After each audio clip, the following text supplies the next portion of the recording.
ओम शांति, ओम शांति, ओम शांति। 22/4/2021 प्रातः मुरली। ओम शांति। बाप दादा मधुबन। आज प्यार के सागर, वरदाता, शक्तिदाता, भाग्य विधाता शिव बाबा ने हम मास्टर भाग्य विधाता, मास्टर सर्वशक्तिमान महान बच्चों से कहा, मीठे बच्चे, बाप आए हैं भारत को सैल्वेज करने। तुम बच्चे इस समय बाप के मददगार बनते हो। भारत ही प्राचीन खंड है। प्रश्न है, ऊंची मंजिल में रुकावट डालने वाली छोटी छोटी बातें कौन सी है?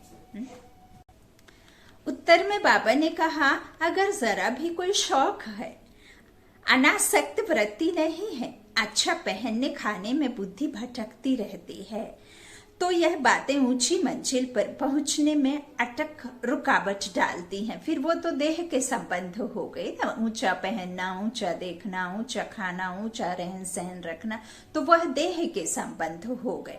और आत्मा के संबंध तो यह नहीं है ना। आत्मा के मूल संस्कार तो है ही धारणा, शांति, गले का हार है हमारा चैतन्य आत्माएं। हम शक्तिशाली 84 के जन्म में आई तो फिर हम आत्मा शक्तिशाली हैं, तभी तो हम इस 84 के ड्रामा में आकर के इतनी शक्तिशाली हैं कि वो आत्मा कैसे ड्रामा करती है, इस शरीर को लेकर के चलती है। तो इसीलिए अच्छा पहनने खाने में बुद्धि भटकती रहती है, तो यह बातें ऊंची मंजिल पर पहुंचने में रुकावट डालती हैं। इसलिए बाबा कहते, बच्चे बनवाह में रहो।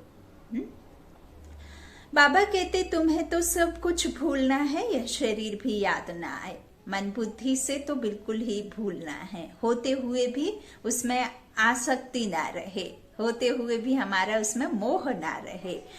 ओम शांति। बच्चों को यह समझाया है कि यह भारत ही अविनाशी खंड है और इसका असल नाम ही है भारत खंड, अखंड भारत। बाबा कहते हैं, हिंदुस्तान नाम तो बाद में पड़ा है, भारत को कहा जाता है स्पिरिचुअल खंड।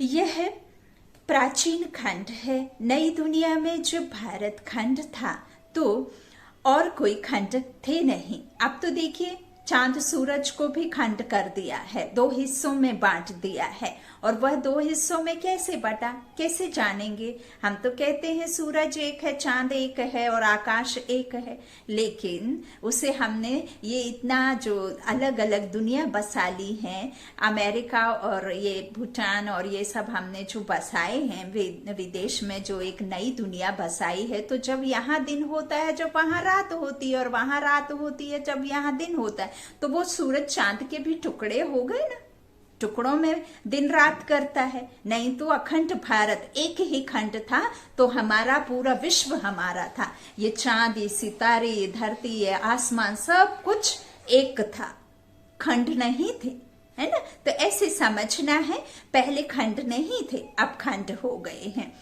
मुख्य है ही इस्लामी, बौद्धी और क्रिश्चियन।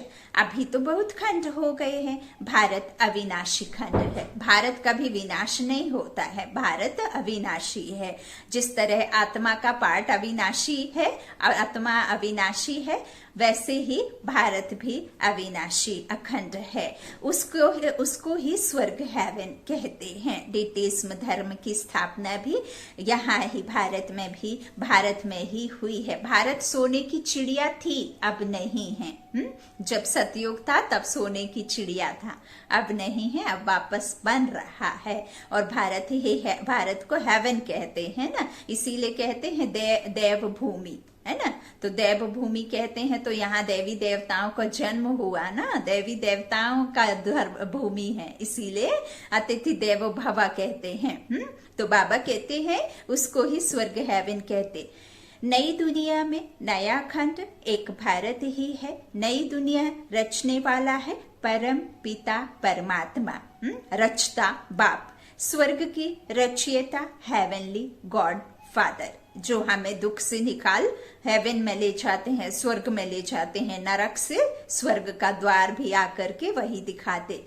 भारतवासी जानते हैं कि यह भारत अविनाशी खंड है। भारत स्वर्ग था। जब कोई मरता है तो कहते हैं स्वर्ग पधारा। बाबा कहते हैं समझते हैं स्वर्ग कहाँ ऊपर में है। देलवाड़ा मंदिर में भी बैकुंठ के चित्र छत में दिखाई देते हैं। स्वर्ग में क्यों दिखाते हैं? क्योंकि देवताओं के धर्म धरनी पर नहीं पड़ते, ऐसा कहते हैं। तो इस बिकारी दुनिया में, इस रावण राज्य में देवताओं के पैर क्यों जमीन पर पड़ेंगे? क्योंकि ये तो बिकारों की दुनिया है ना, ये तो रावण राज्य है, ये तो पराया देश है ना, ये राम राज्य नहीं है। राम जब आकर के, जब स्वयं परम पिता परमात्मा आकर के जब अपनी रचता बाप करण करावन हार करण कार करवाता है, करणहार पिता जो वो करण करावन हार है, लेकिन करवाता किससे है? बच्चों से करवाता है। आत्माओं को ज्ञान दे करके फिर वो बाप करवाता है। तो यहाँ हम करने वाले हैं ना, आत्माएं तन को लेकर के करती हैं, तो और वो करण करावन हार है, तो हम करते हैं। हमारे द्वारा रचयिता बाप रचनाओं के द्वारा नई दुनिया की रचता करता है। तो यह देवताओं की भूमि नहीं है। इसीलिए इस धरनी पर, इस रावण राज्य पर, इस पराये देश पर देवताओं के जमीन पर पैर नहीं पड़ते। क्योंकि स्वर्ग माना निर्विकारी दुनिया, सतो प्रधान कर्मातीत अवस्था जब हो जाए, तब वह संसार की सार वाला संसार, आदर्श धर्म, आदर्श कर्म, कर्म श्रेष्ठ बन करके उस देव भूमि पर कदम रखते। इसीलिए फिर ऊपर में दिखाया है, क्योंकि वह होते ही निर्विकारी। बाबा कहते हैं देलवाड़ा मंदिर में भी बैकुंठ के चित्र छत में दिखाए हैं। यह किसकी बुद्धि में नहीं आता है कि भारत ही हेवन था? अब नहीं है, अभी तो हेल है। बाबा कहते तो यह भी अज्ञान ठहरा। ज्ञान और अज्ञान दो चीजें हैं। ज्ञान से होता है उजाला और अज्ञान से होता है अंधेरा। अज्ञान से होती है भक्ति की शुरुआत और ज्ञान से होता है किसका? ज्ञान से होती है जो हम सतयुग में जाने का है ना, तो उजाला होता है। और आत्माओं में हुआ ना अंधेरा, तो आत्माएं ही फिर उजाले की ओर परमात्मा आके ले जाते हैं। बाबा कहते हैं ज्ञान और अज्ञान। ज्ञान था जो यथार्थ रीति समझा, हमने ईश्वर को जाना, पहचाना, माना, और लेकिन हम वहां मानते थे, लेकिन उसमें अयथार्थ रीति, इनडायरेक्टली था अज्ञान, जो भक्ति चलती है। तो दो चीजें होती हैं। ज्ञान को कहा जाता है दिन और अज्ञान को कहा जाता है रात। घोर सोचरा और घोर अंधियारा कहा जाता है। घोर सोचरा बिल्कुल एकदम उजाला, जहां अंधेरे मात्र का कुछ निशान नहीं होता है, दुख होता ही नहीं है। और फिर घोर अंधियारा कहा जाता है।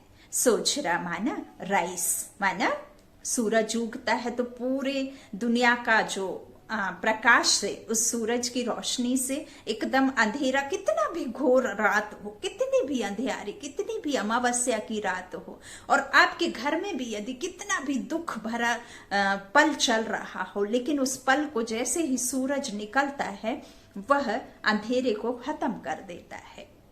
तो ऐसा ही घोर उजियारा, घोर सोजरा, वहां अंधियारा होता ही नहीं। सुख, एकदम सुख ही सुख, कोई अप्राप्ति है ही नहीं। तो सोचरा माना राइस, अंधियारा माना फाल, गिरना। तो मनुष्य सूर्य का फाल देखने के लिए सनसेट पर जाते हैं। जब सूरज डूबने की तरफ और उगने की तरफ देखते हैं ना, तो सनसेट और सनराइज होता है। तो सनसेट को देखने जाते हैं। अब वह तो है हद की बात। इसके लिए कहा जाता है ब्रह्मा का दिन, ब्रह्मा की रात। बाबा कहते हैं ब्रह्मा तो है प्रजापिता, तो जरूर प्रजा का पिता हुआ। बाबा कहते ज्ञान अंजन सतगुरु दिया, अज्ञान अंधेर विनाश। अज्ञान आते ही विनाश और अंधेरा हुआ। यह बातें दुनिया में कोई भी नहीं समझते हैं। बाबा कहते यह है नई दुनिया के लिए नई नॉलेज। हेवन के लिए हेवनली गॉड फादर की नॉलेज चाहिए। गाते भी हैं father is knowledgeful, God father कहते हैं ना knowledgeful. God is one, God is truth. और गॉड इज नॉलेजफुल। तो गॉड ही कौन से नॉलेज को जानता है और कौन से सच को जानता है, जो हम मनुष्य नहीं जानते, देवता भी नहीं जानते। तो आत्माओं का सच। यूं तो फिर आत्मा भी अविनाशी है, परमात्मा भी अविनाशी है, और ये दुनिया भी अखंड अविनाशी है, और हम आत्माएं तो है ही अविनाशी, और ये ड्रामा भी अविनाशी है। परमात्मा भी शांत स्वरूप, हम भी आत्माएं शांत स्वरूप। लेकिन ऐसा क्या है जो परमात्मा में है और हमारे में नहीं है? तो हम तो दुर्गति में आते हैं ना। हम कर्म विकर्म करके 63 जन्मों से हम इस तन के भार को लेकर हम विकारों में गिरते आते, तमो प्रधान हो जाते। लेकिन परमात्मा एवर प्योर है। परमात्मा के पास ये ट्रुथ है कि हम आत्माएं, हम 84 का जन्म लेकर के कैसे सतो रजो तमो में आते हैं, और कैसे ये मनुष्य सृष्टि बीज रूप में जो परमात्मा है, कैसे मनुष्य सृष्टि का ये अखंड ड्रामा चलते ही रहता है, ये साइकिल चलती ही रहते हैं। और हम क्यों दुखी होते हैं, हम क्यों जो दुख में जाकर के फिर हम सुखी कैसे बनते हैं? तो यह सब नॉलेज गॉड के पास ही है और किसी के पास नहीं है। तो गॉड इज वन और गॉड इज ट्रुथ, क्योंकि उसके पास ही ये नॉलेज है और वही यह सत्य जानता है और वही एक है। तो टीचर हो गया। फादर को कहा ही जाता है पतित पावन, और कोई को पतित पावन कह नहीं सकते। बाबा कहते श्री कृष्ण को भी नहीं कह सकते, क्योंकि वह तो बच्चा है, वह फादर नहीं है। बाबा कहते हैं श्री कृष्ण तो सबका फादर है नहीं। बाबा कहते वह तो जब बड़ा हो, शादी करे, तब 1-2 बच्चे का बाप बनेगा। वह भी मनुष्य इस संसार में आकर, हाँ, इस सृष्टि पर आकर। तो राधे कृष्ण को तो प्रिंस प्रिंसेस कहा जाता है। कभी स्वयंवर भी हुआ होगा, शादी के बाद भी माँ बाप बन सकते हैं। उनको कभी कोई वर्ल्ड गॉड फादर नहीं कह सकता, कह नहीं सकते। वर्ल्ड गॉड फादर सिर्फ एक ही निराकार बाप को कहा जाता है। यदि कृष्ण ही गॉड फादर होता तो इस संसार की सर्व आत्माएं उसे गॉड मानती ना। लेकिन हम मानते हैं, लेकिन आप विदेश में जाएंगे तो उस बच्चे को, उस कृष्ण को तो कोई गॉड फादर नहीं कह सकता। गॉड तो कहते ही है निराकार, जिसे हम रूहानी पिता है, तो जिसे हम अल्लाह गॉड फादर, जिसे शिव कल्याणकारी शिवलिंग कहते, हाँ, जिसे निराकारी शिव परमात्मा कहते, तो वह एक है ना। बाबा कहते हैं ग्रेट ग्रेट ग्रैंडफादर शिव बाबा को नहीं कह सकते। ग्रेट ग्रेट ग्रैंडफादर है प्रजापिता, बाप इनके तन में आते, तो उनसे बिरादरी निकलती।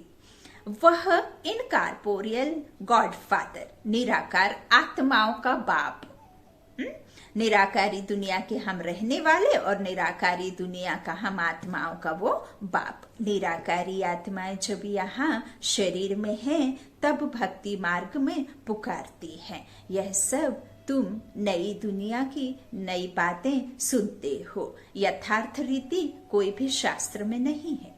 बाप कहते हैं मैं सम्मुख बैठ तुम बच्चों को समझाता हूँ, फिर यह ज्ञान सारा गुम हो जाता है। फिर जब बाप आए तब आकर यथार्थ ज्ञान सुनाए। बच्चों को ही सम्मुख समझाकर वर्षा देते हैं, और यह ज्ञान सतयुग में किसी आत्मा के साथ नहीं जाता है। जब आत्मा कर्मातीत बन जाएगी तो यह ज्ञान यहाँ ही लोप हो जाएगा। यदि यह ज्ञान आखिरी दम तक रहे, हमारी कर्मातीत अवस्था माना सिर्फ और सिर्फ जब हर कोई अपने आप को आत्मा समझ लेगा ना, बिल्कुल एक रिंचक मात्र भी इस देह इसमेंपन में ना रहे।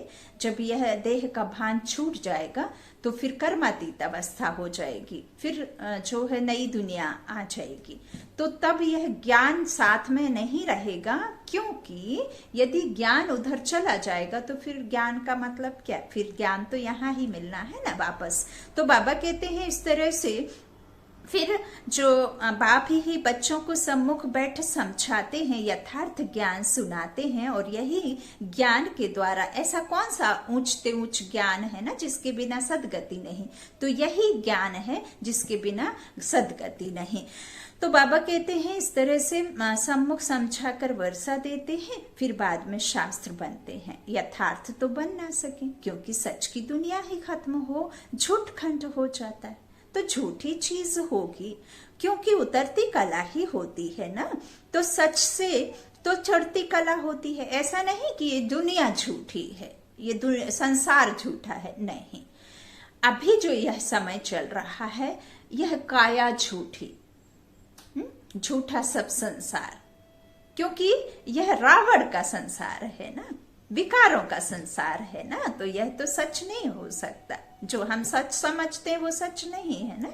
ये काया भी तो झूठी है, छोड़कर चली जाती है शरीर रूपी काया।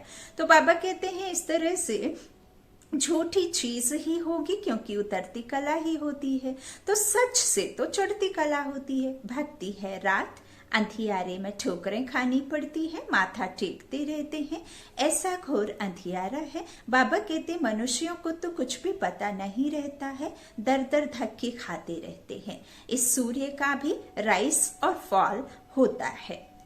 बाबा कहते हैं तो बच्चे जाकर देखते हैं। अब तो तुम बच्चों को ज्ञान सूर्य का उदय होना देखना है। और बाबा ने मुरली में यह भी कहा है कि जो चांद सितारे हैं वो तो रात को और दिन को सूरज से दिन का एहसास होता है।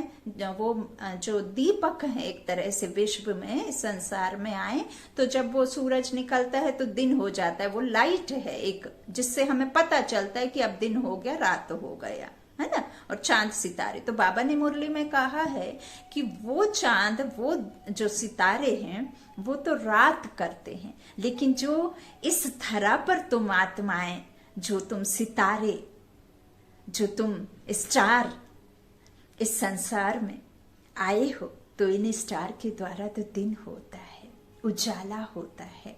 उजाला करने के निमित्त हैं ये सितारे, आत्माएं रूपी सितारा।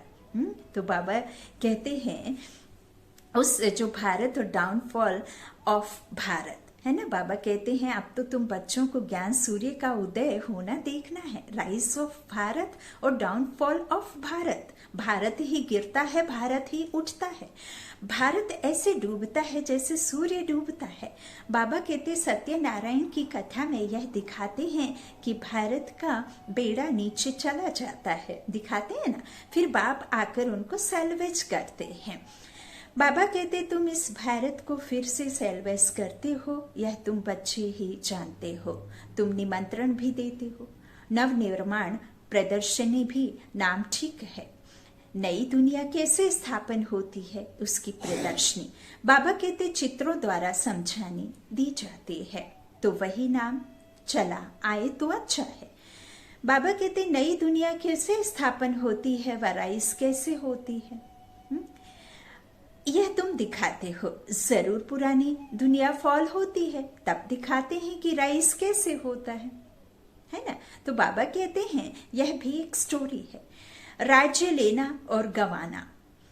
5000 वर्ष पहले क्या था कहेंगे, सूर्यवंशियों का राज्य था, फिर चंद्रवंशी राज स्थापन हुआ। पहले महाराजा महारानी, फिर 2 कलाएं कम हुई तो राजा रानी, है ना। बाबा कहते हैं वहां निकल जाता है सतयुग से, फिर त्रेता में राजा रानी हो जाते, चंद्रवंशी, राम सीता का राज्य।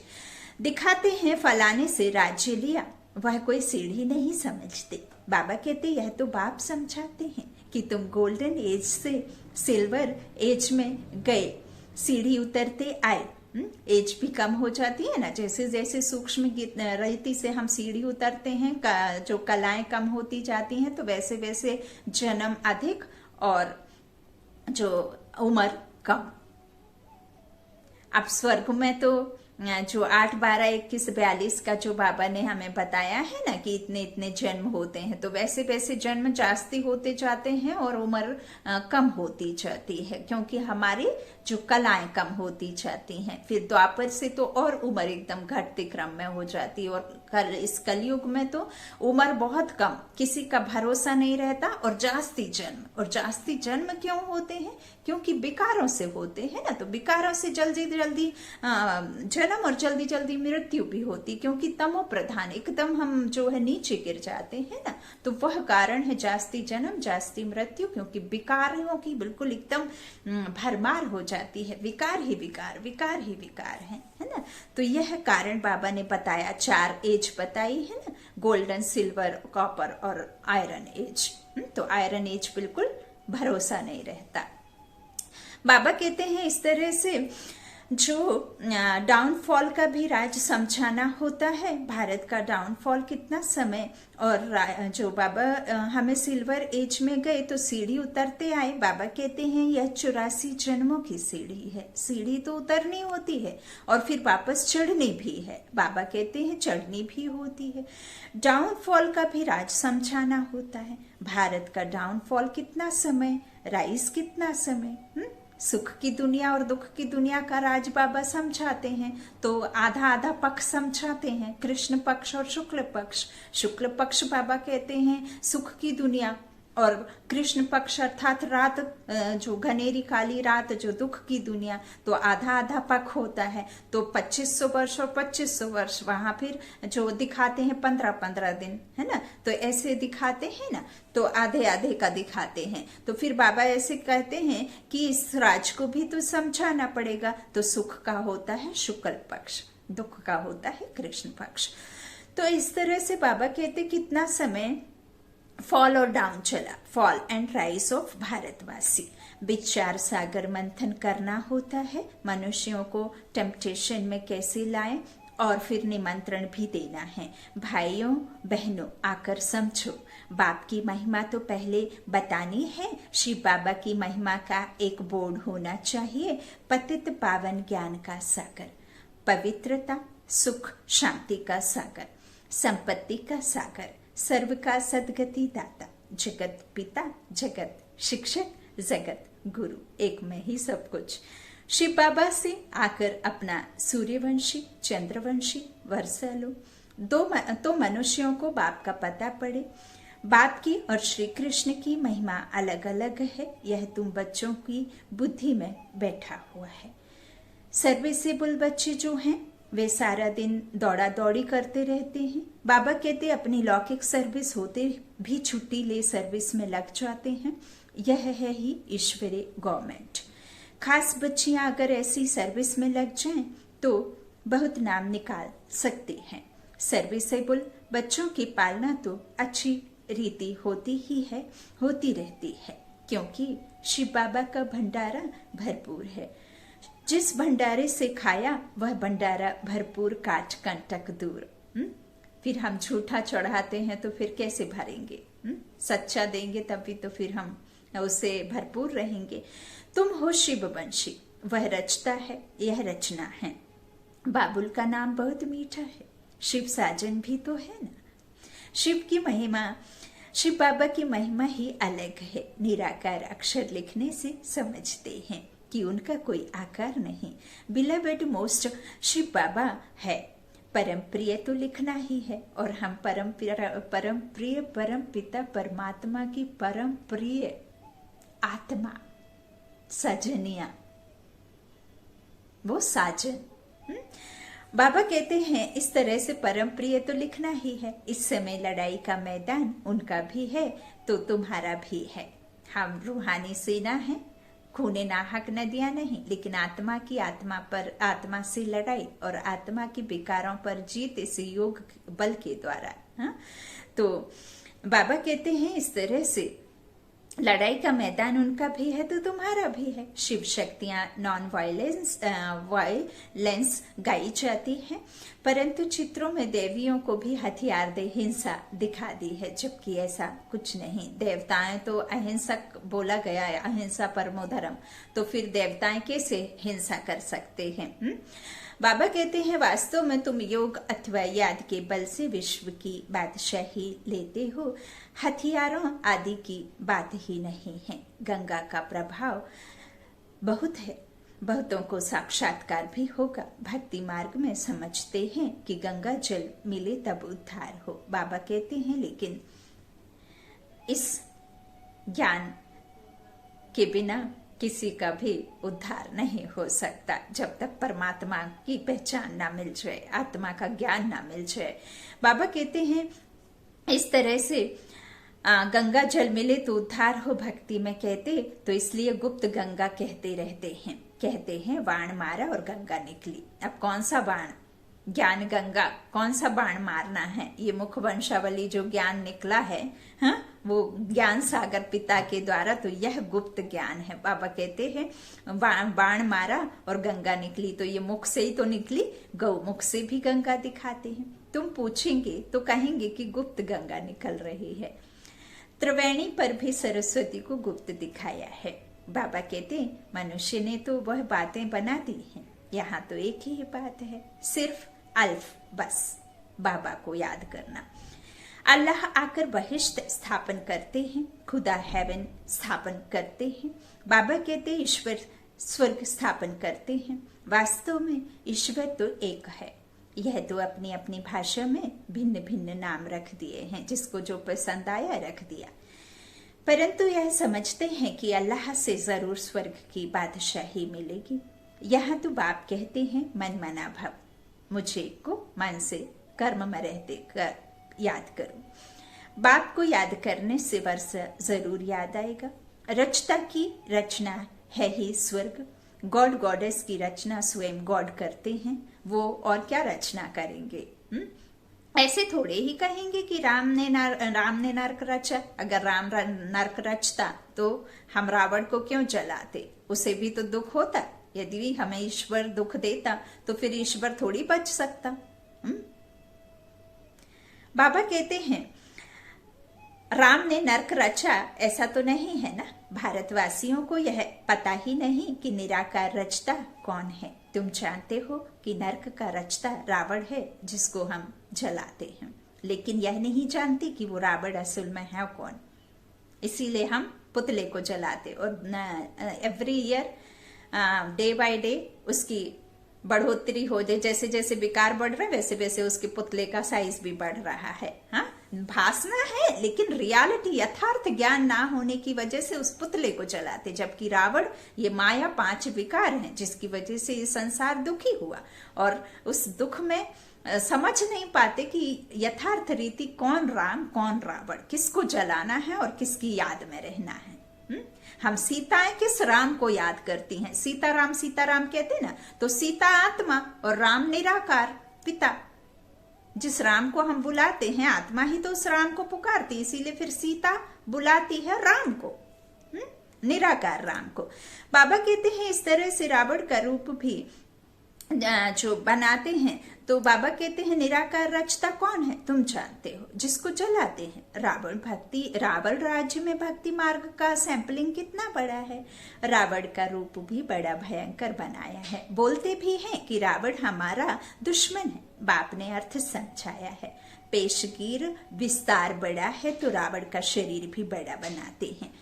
शिव बाबा तो बिंदी है, परंतु चित्र बड़ा बना दिया है, नहीं तो बिंदी की पूजा कैसे हो, है ना। उसका भी कारण है।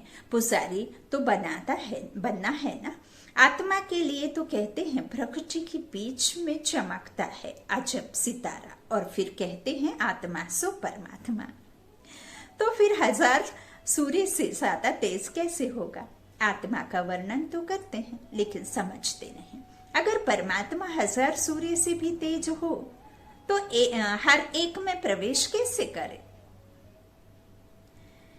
कितनी यथार्थ बातें हैं जो सुनकर क्या बन पड़े हैं। कहते हैं आत्मा सो परमात्मा, तो बाप का रूप भी ऐसा होगा ना। परंतु पूजा के लिए बड़ा बनाया है। पत्थर के कितने बड़े बड़े चित्र बनाते हैं, जैसे गुफा में बड़े बड़े पांडव दिखाए हैं।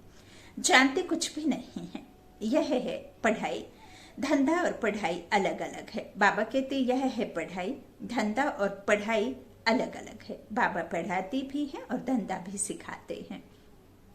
ये ईश्वरीय सर्विस करने बाबा ने कहा है ना। और इस ईश्वरीय सर्विस से बाबा क्या करेंगे, आपको 21 जन्मों की विश्व पर राजाई प्राप्त करवाएंगे ना। तो यह सर्विस आप नहीं करेंगे, खुद में यह पढ़ाई नहीं पढ़ेंगे, बुद्धि में ये नॉलेज नहीं रखेंगे। वो नॉलेज तो देता है, आपको बुद्धि में रखना है और फिर औरों को भी ये सर्विस देना है ना। तो बाबा कहते हैं यहाँ तो पढ़ाई भी सिखाते हैं और सर्विस भी सिखाते हैं।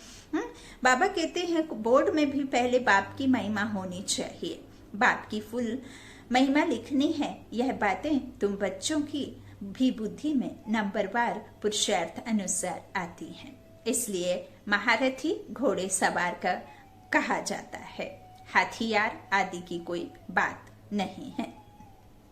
कृष्ण को जो सुदर्शन चक्र दिखाया है, माना कृष्ण का 84 का जो चक्र घूमता है आत्मा का, वो सुदर्शन चक्र है। कोई अकासुर बकासुर नहीं है, अंतरात्मा में ही, हम आत्मा में ही जो राक्षस रूपी अकासुर बकासुर हैं उसको हम पहचानते हैं, फिर इस योग अग्नि के द्वारा उसे जलाते हैं और आत्मा का सुदर्शन चक्र घूमता है। जो गदा दिखाया है वो गदा इसीलिए दिखाया है ताकि हम विकारों के ऊपर वो वजन रखना, ताकि हम विकारों में जा ना सके। अंगद का जो पैर दिखाया है वह भी उसकी जो कहना चाहिए कि विकारों से मुक्त जब होते हैं तो हम विकारों में ना गिरे। वो एक तरह से दृढ़ निश्चय करना है ना। और जब हम पवित्र रहते हैं तो कोई अपनी जगह से हिला नहीं सकता ना, इस तरह से। तो अहंकार उसे हिला नहीं पाया उसके पैर को, क्योंकि उसमें निश्चय था और उन सब में अहंकार था, तो इसीलिए फिर पैर नहीं हिला पाए। अब ये त्रिशूल और ये सब दिखाते तो ये अष्ट शक्तियां, अष्टभुजाधारी अष्ट शस्त्र दे दिए, तो वो अष्ट शक्तियां हम आत्माओं के अंदर हैं, जिससे फिर हमें जीत प्राप्त करनी है। जो अष्ट शक्तियां हमारे में है ना, बाबा ने अष्ट शक्तियां दी हैं, वो अष्ट शक्तियों को जो समय अनुसार, समय प्रमाण अनुसार इस्तेमाल करना। यह सब है शास्त्र। कोई हाथों में लेकर के शस्त्र की बात नहीं कही। बाबा कहते हैं इस तरह से हथियार आदि की कोई बात नहीं है। बाप बुद्धि का ताला खोल देते हैं, यह गॉडरेज का ताला कोई खोल ना सके। बाप के पास मिलने आते हैं तो बाबा बच्चों से पूछते हैं कि आगे कब मिले हो, इस जगह पर इस दिन कब मिले हो। तो बच्चे कहते हैं हाँ बाबा 5000 वर्ष पहले मिले हैं। अब यह बातें ऐसे कोई ना पूछ सके। कितनी गुहा बातें हैं समझने की, कितनी ज्ञान की युक्तियां बाबा समझाते हैं, परंतु धारणा नंबरवार होती है। शिव बाबा की महिमा अलग है, ब्रह्मा विष्णु शंकर की महिमा अलग है। हर एक का पार्ट अलग अलग है, एक ना मिले दूसरे से। यह अनादि ड्रामा है, वही फिर रिपीट होगा। अभी तुम्हारी बुद्धि में बैठा हुआ है कि हम कैसे मूल वतन में हैं, फिर आते हैं पाठ बजाने के लिए। अब हम समझ गए ना कि हम कहाँ के वासी हैं और हमारा असली पिता, असली घर, और कैसे हम आते हैं मूल वतन में जाकर के पाठ बजाने। बाबा कहते जाते हैं वाया सूक्ष्म वतन, आने समय सूक्ष्म वतन नहीं है। सूक्ष्म वतन का साक्षात्कार कभी किसी को होता ही नहीं है। सूक्ष्म वतन का साक्षात्कार करने के लिए कोई तपस्या नहीं करते हैं, क्योंकि उनको कोई जानते नहीं है। सूक्ष्म वतन का कोई भगत थोड़े ही होगा। सूक्ष्म वतन अभी रचते हैं, वाया सूक्ष्म वतन जाए फिर नई दुनिया में आएंगे। इस समय तुम वहां आते जाते रहते हो, तुम्हारी सगाई हुई है। यह है पियर घर। पियर घर है, विष्णु को पिता नहीं कहेंगे। वह है ससुर घर। जब कन्या ससुर घर जाती है तो पुराने कपड़े सब छोड़ जाती है। समझ रहे हैं? पुराने कपड़े अर्थात हमारे विकार, पुराने जूती अर्थात विकारी शरीर, निर्विकारी होकर के बिल्कुल एकदम साज श्रृंगार से आत्मा बिल्कुल 16 कलाओं से संपूर्ण, बिल्कुल 2 कुल की रीत निभाने वाली, ऐसी बनकर बाबा कहते हैं कि ससुर घर जाना है। तो जब ससुर घर कन्या जाती है तो पुराने कपड़े सब छोड़ जाती है ना। तो पुराने कपड़े सब छोड़ जाती तो तुम पुरानी दुनिया को ही छोड़ देते हो, क्योंकि यह दुनिया तो होती ही नहीं है ना बेहर घर की। तो बाबा कहते हैं इस तरह से जो विष्णुपुरी है वो ससुर घर है, पीहर घर नहीं है। पीहर घर में तो बाप अपने बच्चों का श्रृंगार करते हैं, श्रृंगार करके फिर उसे ससुर घर विदा करते हैं। तो यह पुराने सब संस्कार जो गलत संस्कार हैं, अनएजुकेटेड है तो एजुकेशन दे करके भेजते हैं ना, तभी तो फिर दो कुल की निभाते हैं। दो कुल अर्थात सतयुग और त्रेता, आधे कल्प। हाँ, चलती है फिर वो चीजें जो हमें बाप श्रृंगार करके भेजते हैं, नए कपड़े, नए सब कुछ नया देते हैं ना, ताकि हम वहां अच्छी रीति निभा सकें। बाबा कहते हैं इस तरह से तुम्हारे और उनकी बनवाह में कितना फर्क है। तुमको भी बहुत अनासक्त रहना चाहिए, देह अभिमान तोड़ना है। ऊंची साड़ी पहनेंगे तो झट देह अभिमान आ जाएगा, मैं आत्मा हूँ यह भूल जाएगा। बाबा कहते इस समय तुम हो ही बनवाह में, बनवाह और वानप्रस्थ एक की एक ही बात है। देखिए बाबा ने कारण दिए हैं ना कि हम जो बाबा ने ड्रेस कोड दिया है ना, तो बाबा कहते हैं कि फिर इस तरह से ऊंचा करेंगे सब कुछ श्रृंगार, तो फिर वो तो देह का है तो देह में चले जाते हैं ना। लेकिन बाबा ने तो फिर भी हमें साक्षी होकर के बात कही है ना देखने की। अब बाबा ने देखिए जब हम आपको इस ड्रामा में, इस सीन में रख कर के भी बाबा ने यदि सेवा का निमित्त बनाया, तो देखिए बाबा कितना अच्छा है कि डबल डबल सर्विस करने का आपको देते हैं। एक तो ड्रामा भी भली भांति करना और आपको फिर सेवा भी दिया, तो कितना ना भाग्य ऊंचे वाले हो गए ना। बाबा कहते हैं इस तरह से इस समय तुम हो ही बनवाह में, बनवाह और वानप्रस्थ एक ही बात है। शरीर ही छोड़ना है तो सारी नहीं छोड़ेंगी क्या? जब शरीर छूटेगा तो सारी आदि सब जो भी है सब कुछ छूट जाएगा ना। सब चीजें किसको चाहिए? देह को। आत्मा तो निर्वस्त्र आई है, आत्मा तो जैसे अशरीरी आई है तो अशरीरी ही जाएगी। अब ये जो शरीर रूपी सारी है इसे भी छूटना, तो जो शरीर के जो चीजें हैं वो तो अपने आप ही छूट जाती हैं। तो बाबा कहते हैं इस तरह से अपनी बुद्धि में रखना है। इसमें तो बाबा कहते हैं हल्की साड़ी मिलती है तो दिल ही छोटी हो जाती है। इसमें तो खुशी होनी चाहिए, अच्छा हुआ जो हल्का वस्त्र मिला। अच्छी चीज को तो संभालना पड़ता है ना। यह पहनने खाने की छोटी छोटी बातें भी ऊंची मंजिल पर पहुंचने में अटक डालती हैं। मंजिल बहुत बड़ी है। कथा में भी सुनाते हैं ना कि पति को कहा यह लाठी भी छोड़ दो। बाप कहते हैं यह पुराना कपड़ा, पुरानी दुनिया सब खलास होनी है, इसलिए सारी दुनिया से बुद्धि योग तोड़ना है।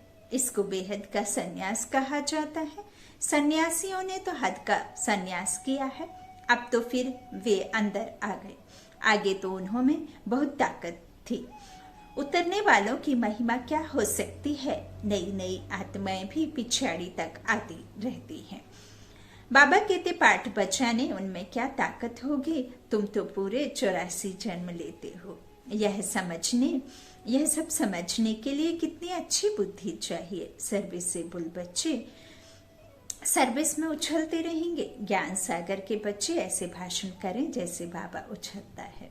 इसमें फंक नहीं होना है। अच्छा, बाप दादा का याद प्यार ले लीजिए। मीठे मीठे सीखी लाधे बच्चों प्रति माता पिता बाप दादा का याद प्यार और गुड मॉर्निंग। रूहानी बाप की रूहानी बच्चों को नमस्ते। हम रूहानी बच्चों की रूहानी माता पिता बाप दादा को याद प्यार और गुड मॉर्निंग। शुक्रिया बाबा, मीठे बाबा, प्यारे बाबा, सबका साथी, सबका सहारा, मेरा बाबा, मेरा बाबा।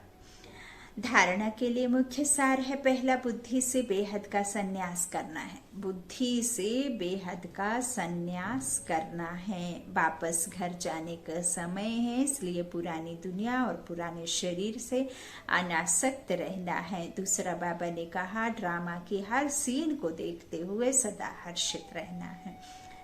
आज का वरदान बाबा ने दिया, अपने हाईएस्ट पोजीशन में स्थित रहकर हर संकल्प, बोल और कर्म करने वाले संपूर्ण निर्विकारी भव। संपूर्ण निर्विकारी अर्थात किसी भी परसेंट में कोई भी विकार तरफ आकर्षण ना जाए, कभी उनके वशीभूत ना हो। हाईएस्ट पोजीशन वाली आत्माएं कोई साधारण संकल्प भी नहीं कर सकती। तो जब कोई भी संकल्प व कर्म करते हो तो चेक करो कि जैसा ऊंचा नाम वैसा ऊंचा काम। अगर नाम ऊंचा काम नीचा तो नाम बदनाम करते हो, इसलिए लक्ष्य प्रणाम लक्षण धारण करो, तब कहेंगे संपूर्ण निर्विकारी अर्थात होलीस्ट आत्मा। आज का स्लोगन बाबा ने दिया है, कर्म करते करण करावन हार बाप की स्मृति रहे तो स्व पुरुषार्थ और योग का बैलेंस ठीक रहेगा। स्लोगन है, कर्म करते करण करावन हार बाप की स्मृति रहे तो स्व पुरुषार्थ और योग का बैलेंस ठीक रहेगा। करण करावन हार पिता है, लेकिन यह नहीं कि हम कुछ भी उल्टे सीधे कर्म करें और हम कहें कि कराने वाला तो पिता है। करण करावन हार करा रहा है,